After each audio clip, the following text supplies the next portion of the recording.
Buenos días, iglesia. Venimos con nuestra serie Esperanza en un mundo en caos. Y pues, ¿cuál es nuestra esperanza? Cristo, ¿cierto? Cristo, porque Cristo es el camino, es la verdad y es la vida. Es lo que hemos venido estudiando. Entonces hemos visto que debemos construir sobre la roca, ¿cierto? Que es Cristo, ya lo vimos. Que no debemos descuidar nuestra armadura, eso nos lo compartía José Antonio. Que debemos mantenernos llenos del Espíritu Santo, y hace 8 días Carlos nos compartía la necesidad de alentarnos unos a otros, manteniéndonos conectados como una sola iglesia, una sola familia. Y hoy vamos a ver que en medio del caos o de una crisis que pudiéramos estar viviendo, el Señor tiene el control. Así que debemos mantener la calma y seguir las instrucciones de nuestro Padre, ¿cierto? Entonces, porfa, acompáñenme a la editorial y vamos a leer Mateo 8:23.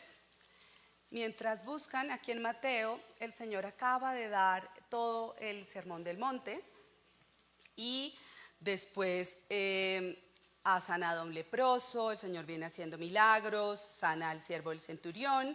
Antes vemos que sana a la suegra de Pedro, ¿cierto? Muchos enfermos son sanados por el Señor.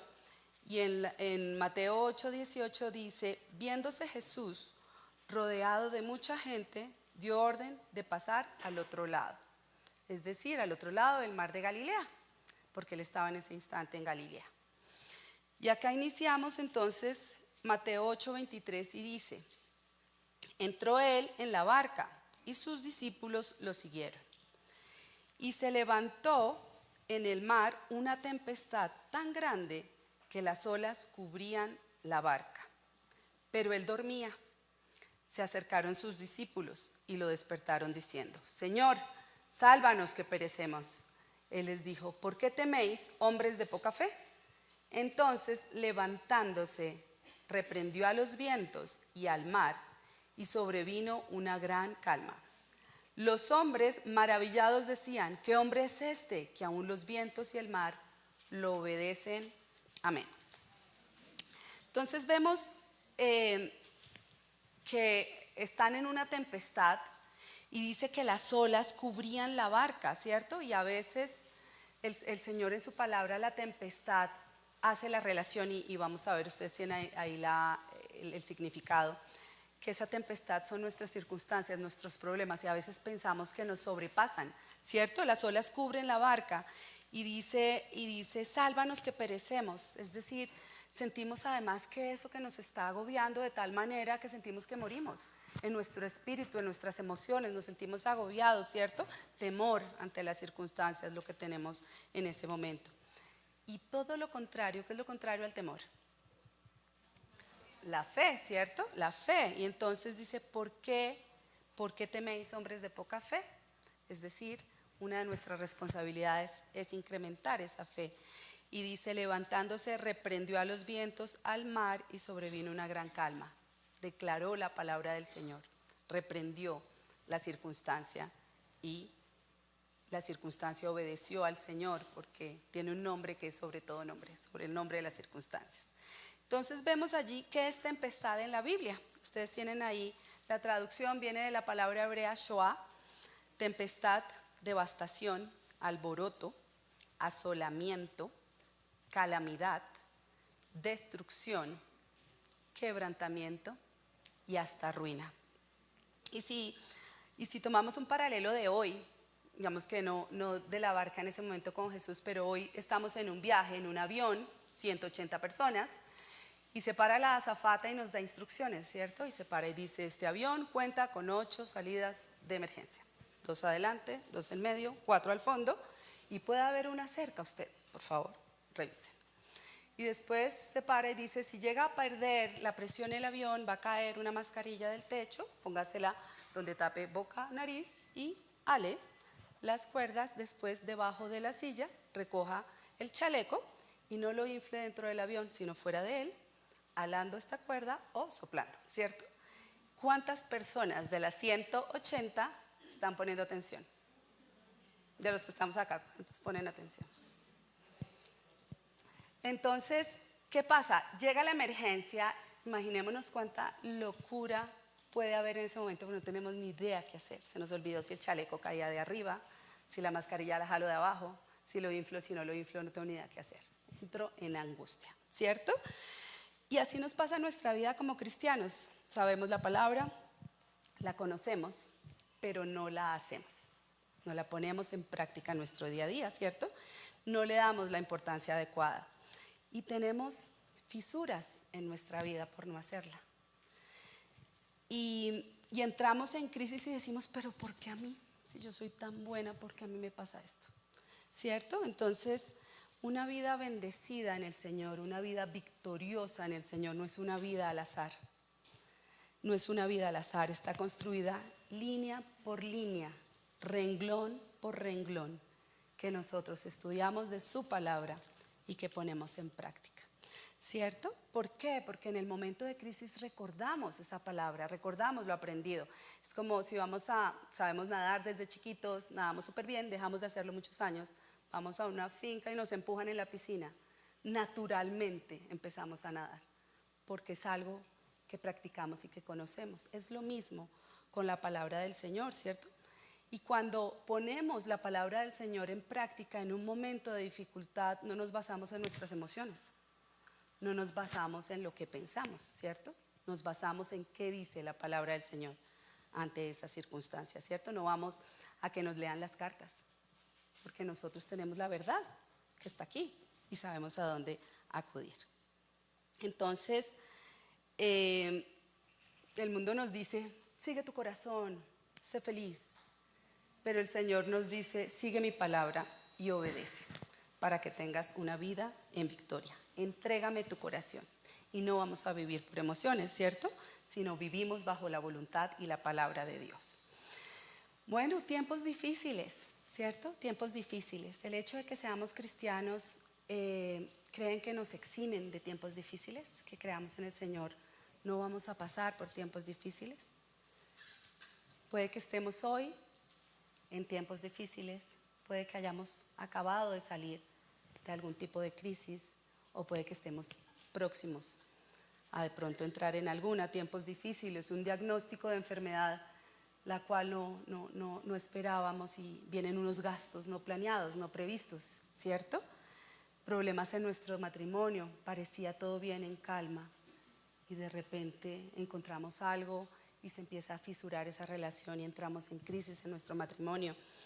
Nos quedamos sin trabajo de un momento a otro, esa llamada del viernes 5 de la tarde a Recursos Humanos y nos quedamos sin trabajo, ¿cierto? Dificultades económicas, de pronto fallece un ser querido, problemas con nuestros hijos, un país con crisis económica, tiempos difíciles. ¿Qué dice el Señor con respecto a los tiempos difíciles? Acompáñenme en Juan 16, 33.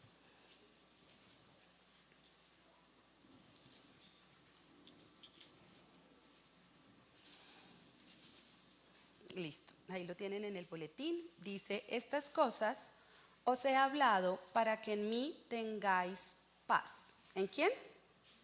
En Jesús, ¿cierto? Jehová Shalom, quien da la paz que sobrepasa todo entendimiento. Dice, estas cosas os he hablado para que en mí tengáis paz. En el mundo tendréis aflicción, pero confiad. Yo he vencido al mundo. Entonces, Juan 16, 33, el Señor en ese instante está hablando con sus discípulos y les está contando que en un tiempo los verán y de repente no lo verán. Entonces ellos empiezan a decir, ¿a qué se refiere que lo vamos a ver y que lo vamos a dejar de ver? Entonces Él entiende la duda y les empieza a contar que Él vuelve al Padre, que van a sentir tristeza, pero que después van a sentir un gozo que nadie les va a arrebatar. Y después de que les está diciendo, hace un paralelo de la mujer que está en trabajo de parto y dice, cuando una mujer está en trabajo de parto es doloroso, pero después de que tiene a su hijo en los brazos se le olvida toda esa angustia que vivió.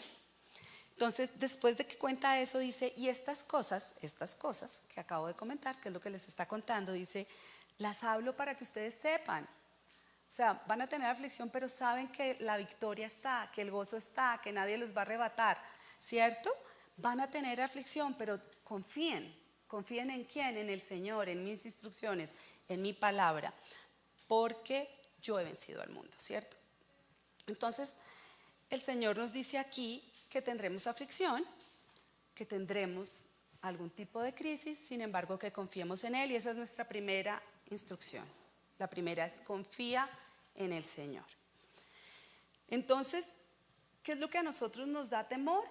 Cuando no conocemos, cuando no sabemos qué va a pasar, cuando estamos en un momento de incertidumbre, ¿cierto? La incertidumbre nos da temor. Cuando tenemos todo bajo control, pero eso es en mis fuerzas, es mi yo, ¿cierto? Es cuando yo soy mi Dios. Pero cuando el Señor es nuestro Dios y el Señor de nuestra vida, Él nos dice que vamos a tener aflicción, es decir, vamos a tener el panorama de la vida claro, ya lo sabemos, ¿cierto? Y es que en algún momento va a pasar. Y ya el conocimiento acá ya no es en mi seguridad, no es mi conocimiento, ¿cierto? Entonces no debemos sorprendernos, porque el Señor ya nos lo ha anunciado. Y el propio Señor Jesucristo tuvo crisis. Él también lloró, Él también sufrió crisis, hasta dijo: Señor, pasa de mí esta copa. Pero inmediatamente después, ¿qué dijo? Él en su naturaleza humana estaba sufriendo: pasa de mí esta copa. Pero seguido dijo: pero que se haga tu voluntad y no la mía. Si el Señor Jesús vivió aflicción, cuanto más nosotros, ¿cierto? Entonces, ¿en quién debemos confiar? En el Señor. ¿Por qué? Porque es en Él en donde tenemos la victoria, no es en nuestras fuerzas. Cuando lo hacemos en nuestras fuerzas viene el estrés, el cansancio, no dormimos, porque estoy en mis fuerzas, no en las del Señor. Entonces, ¿qué debemos hacer para confiar en el Señor? Eso en la práctica, ¿qué significa? ¿Cierto? Pues lo mismo que en el plano natural. Yo cómo confío en una persona, porque paso tiempo con ella, ¿cierto? Porque comparto, porque la conozco, porque sé que su sí es sí y su no es no, porque no se raja, como dirían los mexicanos, porque cumple su palabra, ¿cierto? Para bien o para mal. Entonces con el Señor es igual. Así es como construimos confianza en el Señor.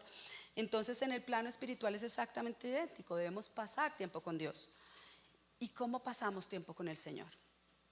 Con oración.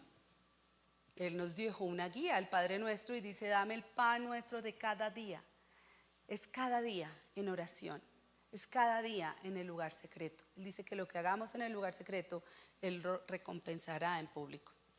Entonces es en oración que abrimos nuestro corazón, en oración es donde ponemos nuestras necesidades, lo que pensamos, lo que no, Él y yo.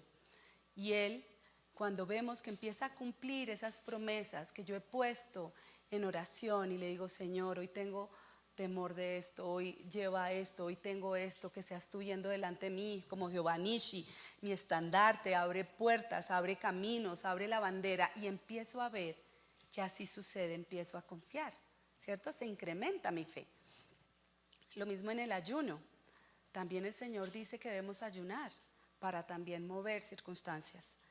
Y por supuesto leyendo y entendiendo la palabra del Señor, que es lo que hacemos acá hoy, pero la idea es que lo hagamos todos los días, no solo los domingos.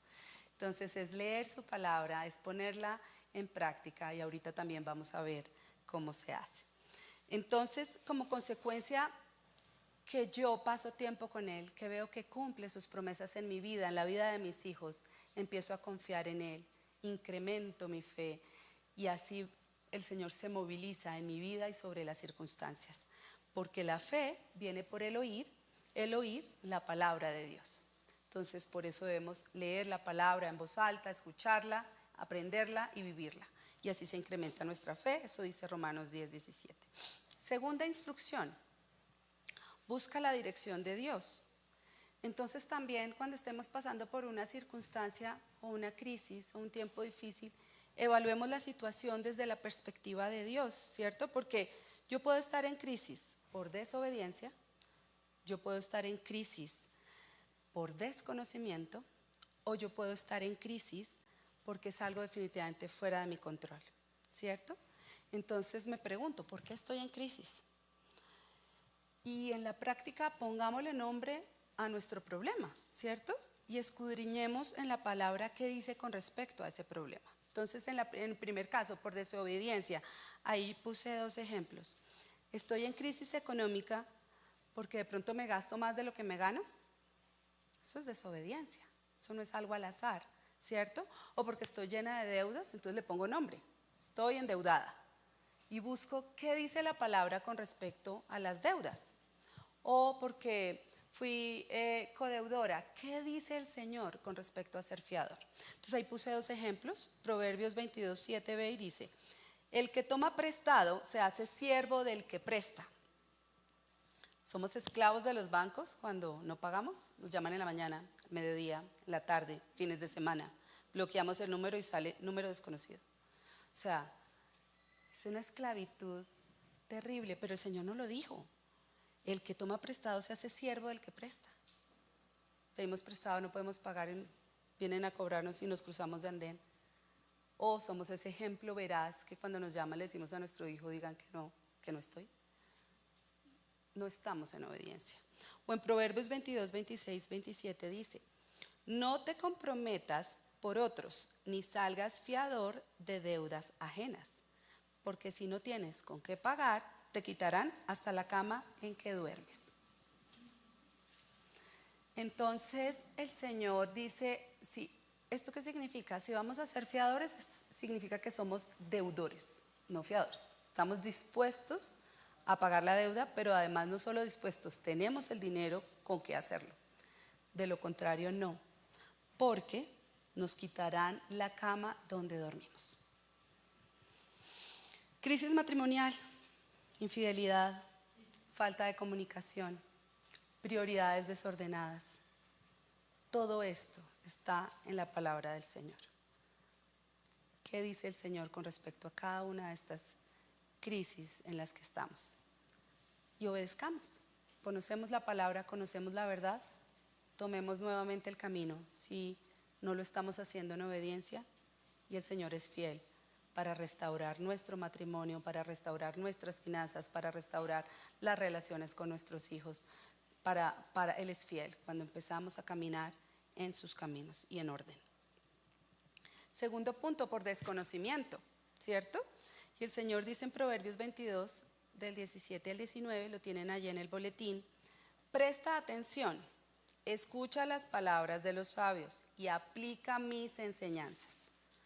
Grato es retenerlas dentro de ti y tenerlas todas a flor de labios, presentes en el momento. Dice: a ti te las enseño en este día. Hoy nos las está enseñando el Señor, para que pongas tu confianza en el Señor. Entonces no saco nada con tener mi Biblia abierta en la sala de mi casa, Salmo 91, ¿cierto? Si no tengo en práctica la palabra del Señor, si no las tengo a flor de labios, para cuando venga la tentación de desobedecer, a flor de labios tengo la respuesta, porque sé que no es por ese camino. Entonces, si me llaman a pedirme que sea fiadora, pues yo ya sé si puedo o no puedo, si debo o no debo, a flor de labios. No me cogen por sorpresa, ¿cierto? O también puede ser porque algo está fuera de control. Por ejemplo, la pandemia, el COVID, ¿estaba a mi control? ¿Realmente podía hacer algo ante una pandemia? ¿Y hubo crisis? Claro que sí. Entonces ahí lo ponemos en manos del Señor. Yo hago mi parte natural, el Señor hace su parte sobrenatural. Tercera instrucción: sé diligente. El Señor nos ha llenado de dones y talentos. Todos los que estamos aquí tenemos dones y talentos que el Señor nos ha dado, ¿cierto? Y debo actuar también, debo actuar.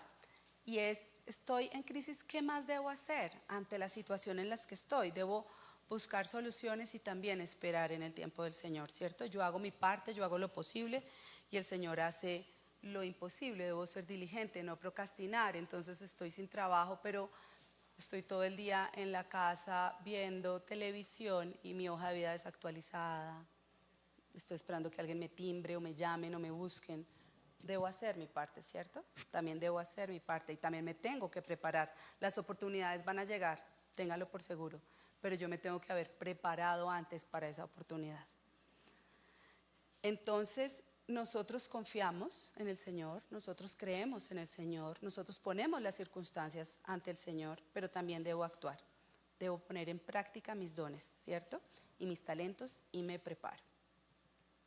Y ahí tienen una frase de Segunda de Reyes 4:2 y es la historia de la viuda que su esposo era un discípulo, un siervo de Eliseo, muere, llegan los acreedores a cobrarle a la viuda y ella va donde Eliseo y le dice: Eliseo, ¿qué hago? Mi esposo, tu siervo, ha fallecido y están los acreedores en la puerta que se van a llevar a mis 2 hijos para pagar las deudas.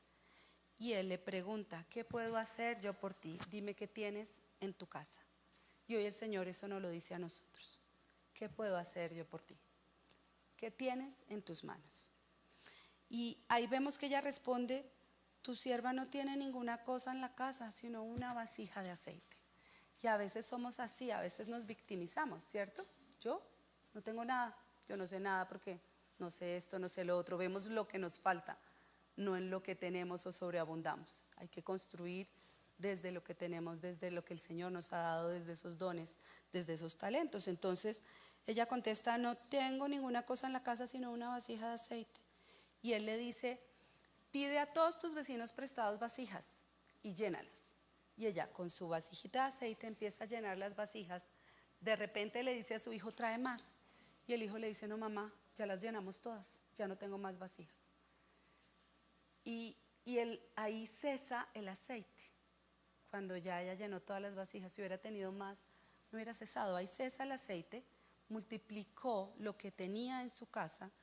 Y Eliseo le dice: ve y vende, paga a tus acreedores y vive con tus hijos. Imagínense la provisión del Señor. No solo pagó las deudas, sino le alcanzó para vivir ella y sus hijos. Así es el Señor, sobreabundante. Nos da la victoria en sobreabundancia. Pero tenemos que hacer nuestra parte. ¿Qué tienes tú en tus manos? Entonces, debo prepararme para las oportunidades que el Señor me va a dar y también esperar en los tiempos de Dios. Cuarta instrucción que el Señor nos da: valida tus acciones ante la palabra del Señor. Y es: ok, yo reviso, miro qué hay en mis manos, ¿cierto? Planteo las soluciones, pero yo debo también, porque el Señor nos ha dado sabiduría, nos ha dado su palabra, nos ha dado inteligencia, pero esas también las debo validar con la palabra del Señor. ¿Qué dice respecto a esa solución? Debe estar alineada, ¿cierto?, en su voluntad, y que sea lo que realmente el Señor quiere para nosotros. Entonces estoy pasando por dificultades económicas y me llega la oportunidad, un contrato, pero tengo que pagar coima, me piden un tanto porcentaje para dármelo, salgo de mi crisis económica. Pero ¿qué dice el Señor con respecto al soborno? Entonces ahí lo tienen, Éxodo 23:8. No recibirás soborno, porque el soborno ciega a los que ven y pervierten las palabras de los justos. ¿Cierto? Estoy en crisis matrimonial. ¿Mi solución? Un abogado de familia. Me voy a divorciar. ¿Qué dice el Señor con respecto al divorcio? ¿Cierto? Entonces, ¿es la voluntad del Señor que lo haga? Acá está la mesa servida, iglesia. En esta iglesia es la iglesia para las familias. Acá tenemos consejería para matrimonios. Tenemos dificultades con nuestros hijos. Tenemos crianza positiva en un mundo negativo. Acá hay cantidad, aquí están nuestros líderes de familia, Pili y Mauro, en donde de verdad que el Señor nos ha dado dones y talentos que están al servicio de todos nosotros, pero debemos hacer nuestra parte. Debemos ir, buscar la consejería y la palabra y la sabiduría del Señor, ¿cierto? Todo lo que glorifica al Señor es lo correcto. Las jóvenes están buscando pareja y a veces se meten en unas relaciones de verdad que no glorifican al Señor. Unas relaciones que no suman. Entonces me pregunto, en esta relación en la que estoy, ¿es la voluntad del Señor? ¿Esta relación glorifica a Dios? ¿Este es el hombre o mujer que el Señor tiene para mi vida? Esa es nuestra parte y debemos actuar consecuente con lo que decimos que creemos, ¿cierto? Quinta instrucción que el Señor nos da: declara la palabra de Dios sobre la circunstancia. Y aquí también debemos ver, estamos en un inconveniente y empezamos a hablar, ¿qué hablamos? ¿Vida o muerte? ¿Cierto? Buscamos, porque el Señor también dice que en la multitud de consejeros está la sabiduría, pero en los consejeros sabios, ¿cierto? No es arrancar a empezar a hablar mal y solo me quejo. No, el Señor nos ha llamado, sí, hay una circunstancia, debemos actuar, pero también debemos declarar la palabra del Señor. Y ahí les puse una palabra, busquen su boletín, Jeremías 32, 38, 41, con rayita en blanco. Esta palabra es preciosa, yo la oro hace varios años para mis hijos y los invito a que me acompañen a orarla en voz alta y pongan allí la persona que ustedes quieran, sus hijos, sus padres, su pareja, ustedes mismos, nombren y declaremos la palabra del Señor. Yo voy a poner la de mis hijos que me acompañan esta mañana, María Paula y Sebastián, y dice: y María Paula y Sebastián serán mi pueblo, dice el Señor, y yo seré su Dios. Les daré un corazón y un camino que de tal manera que me teman por siempre, para bien de María Paula y Sebastián y de sus hijos después de ellos. Haré con María Paula y Sebastián un pacto eterno, que no desistiré de hacerles el bien, y pondré mi temor en su corazón, en el corazón de ellos. Para que no se aparten de mí, yo me alegraré con María Paula y Sebastián, haciéndoles el bien. Los plantaré en esta tierra en verdad, con todo mi corazón y con toda mi alma. Amén. No dejemos de orar por nuestros hijos y por nuestras generaciones. Es más, así no hayan nacido. Hoy oremos por nuestras descendencias, por los esposos de nuestros hijos y de nuestros nietos. Yo proclamo hoy la palabra de Dios, ¿cierto? Y muchas veces no lo vemos hoy, pero tengo la fe que el Señor lo va a hacer, ¿cierto?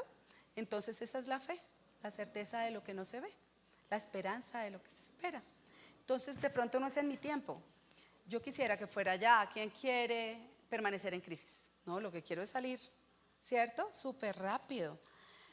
Pero a pesar de que pueda que no vea la solución de mi crisis hoy, sé que el Señor lo va a hacer.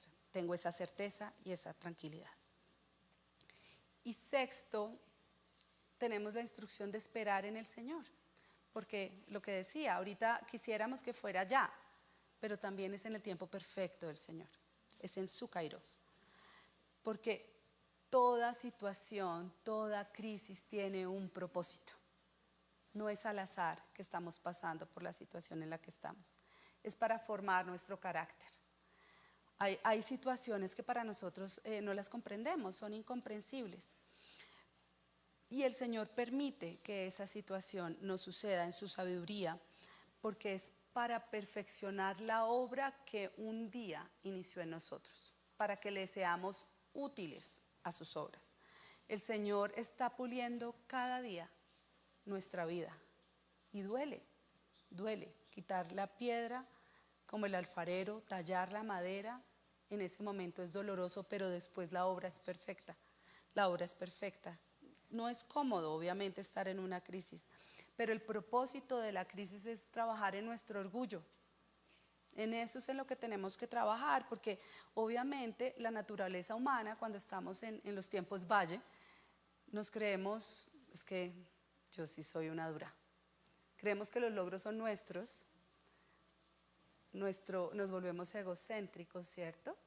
Nuestro ego se infla, y cuando nuestro ego se infla no nos permite ver al otro, que es el propósito del Señor. En cambio, cuando estamos en crisis, es donde más buscamos del Señor y es donde el Señor empieza a tallar ese corazón, porque cuando nos duele, cuando nos cuesta, ahí es cuando lo valoramos. Si no nos cuesta, no lo valoramos. Entonces empezamos a ver que el Señor trabaja en nuestro corazón, nos volvemos más humildes, nos forma en amor, nos hace compasivos y también nos hace sensibles a la necesidad del otro. Porque cuando una persona, si yo estuve en crisis matrimonial y se acerca alguien a decirme que está pasando por una situación similar, yo siento ese corazón porque sé exactamente por lo que está pasando. Me vuelvo sensible a su necesidad y la vuelvo casi que mía para ayudarla, ¿cierto? Vemos en Efesios 4, de 12 al 13, dice: a fin de perfeccionar a los santos, ¿para qué? Para la obra del ministerio. Eso es lo que busca el Señor. A Él le interesa es nuestra vida, no los logros, sino nuestro corazón, nuestro espíritu. Dice, para la edificación del cuerpo de Cristo, que seamos útiles para su edificación del cuerpo de Cristo. ¿Hasta dónde? Hasta que todos lleguemos a la unidad de fe y del conocimiento del Hijo de Dios, al hombre perfecto, a la medida de la estatura de la plenitud de Cristo. Ese es el propósito del Señor en nuestra vida, y con una vida útil, en unidad de fe, que seamos perfectos en su amor. Ahí es cuando realmente glorificamos al Señor, que es nuestro propósito. Podemos estar pasando por alguna crisis, nosotros los hijos del Señor, los que conocemos su palabra, los que estamos andando en sus caminos, pero no podemos negar la gloria del Señor en nuestras vidas. Si yo miro para atrás de cuántas crisis nos ha sacado el Señor, ¿cómo no declarar su victoria? ¿Cuánto hemos pasado? ¿Cuánta agua, como dicen, debajo del puente ha pasado? Si miramos para atrás, ¿qué ha hecho el Señor en nuestras vidas? No podemos negar que su sí es sí y su amén es amén. No podemos dejar y callar, todos los que estamos acá, de testificar la obra del Señor en nuestras vidas. El Señor ha hecho cosas increíbles en nuestra vida. Hoy podemos ver que nos ha sacado, como cantábamos esta mañana, de lodo cenagoso. Hoy no podemos olvidar de dónde nos ha traído el Señor. Y nos ha traído y nos ha dado la victoria para glorificarlo a Él. ¿Cierto? Hoy podemos declarar la victoria de Dios en nuestras vidas, en nuestras finanzas, en las vidas de nuestros hijos, en nuestros matrimonios. Hoy podemos ver todo lo que el Señor ha hecho en nuestras vidas. Hemos podido ver que lo que Él promete, Él cumple.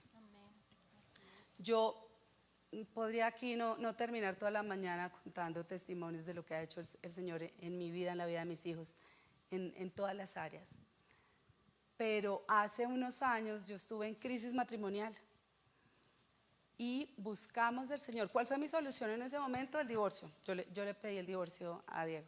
No puse en práctica la palabra, pero el Señor en su misericordia, Diego y yo buscamos de hombres y mujeres sabias. Vinimos con nuestros pastores Juan Manuel y Yolita. Hicimos la consejería matrimonial de la palabra del Señor, y el Señor tuvo la misericordia de que el corazón de mi esposo y el mío fuéramos transformados. Mis prioridades las tenía mal. Para mí primero era mi trabajo, segundo era mi trabajo, después un ratico mis hijos, y de últimas era mi esposo y el Señor. Y el Señor dice en su palabra que su prioridad es Él, Dios primero, mi esposo, mis hijos, mi trabajo y mi iglesia. Tenía las prioridades en desorden. Y cuando no somos obedientes y tenemos las prioridades al revés, vivimos las consecuencias de nuestras decisiones, no son las del Señor. Él nos dice cómo y yo decido si lo hago o no. De boca decía que Dios era mi Dios, pero mi realidad era que yo era mi Dios. Yo tomaba las decisiones y me creía sabia en mi propia opinión. El Señor hoy ha restaurado mi matrimonio. La semana pasada cumplimos 29 años de casada. Y tengo dos preciosos hijos, María Paula y Sebastián, que me acompañan hoy, que vivieron, como todos los hijos, sufren las crisis matrimoniales, pero hoy sus vidas también han sido sanadas, porque el Señor es tan misericordia que no solo restaura la circunstancia, también restaura nuestro corazón, restaura nuestras emociones. Él dice en su palabra que recordaremos eso como cosas que pasaron, como aguas que pasaron. Y si ustedes ven un río hoy, está pasando el agua, pero no es la misma. Se está renovando. Yo hoy puedo hablar de victoria en mi vida matrimonial porque tuve una crisis, porque estuve de rodillas, porque lloré. Y el Señor me restauró y me sanó. Y hoy lo puedo decir con toda tranquilidad y sin dolor en el corazón, porque el Señor hace la obra es perfecta, hasta la sanidad de nuestras emociones. Y porque un día buscamos en la fuente, que es la fuente de vida. Y hoy yo sé que todos y cada uno de ustedes tienen una historia similar, porque el Señor lo que promete cumple, porque no es hombre para mentir, ni hijo de hombre para arrepentirse, pero somos nosotros los que tenemos que dar ese primer paso. Somos nosotros los que debemos buscarle. Él siempre está ahí, Él está inamovible. Soy yo la que estoy dispersa. Debo ir a la fuente. Entonces hoy quiero que agradezcamos la victoria del Señor en nuestras vidas, que piensen cuántas crisis hemos pasado y de dónde nos ha sacado el Señor. Y si Él lo hizo una vez, ¿cuántas más puede hacerlos de nuevo? Y hoy compartamos esta palabra de esperanza. ¿Las crisis van a estar? Sí. ¿Pero sabemos qué hacer? Sí. ¿El Señor nos da la victoria? Sí. ¿En su palabra está? Sí. ¿Qué debo hacer? Obedecer, ponerla en práctica. Y así mi vida va a vivir en victoria, va a ser restaurada, va a ser sana, pero sobre todo voy a ser útil para guiar a otros. No nos callemos, tenemos la esperanza, tenemos la verdad, que es el Señor en nuestras vidas. Tenemos algo que compartir y dar esperanza hoy en este mundo en caos que realmente estamos viviendo. Vamos a levantarnos, iglesia, y vamos a terminar con una canción de victoria para decir que el Señor ya nos ha dado la victoria. Amén. Vamos a glorificar su nombre. Gracias, Señor.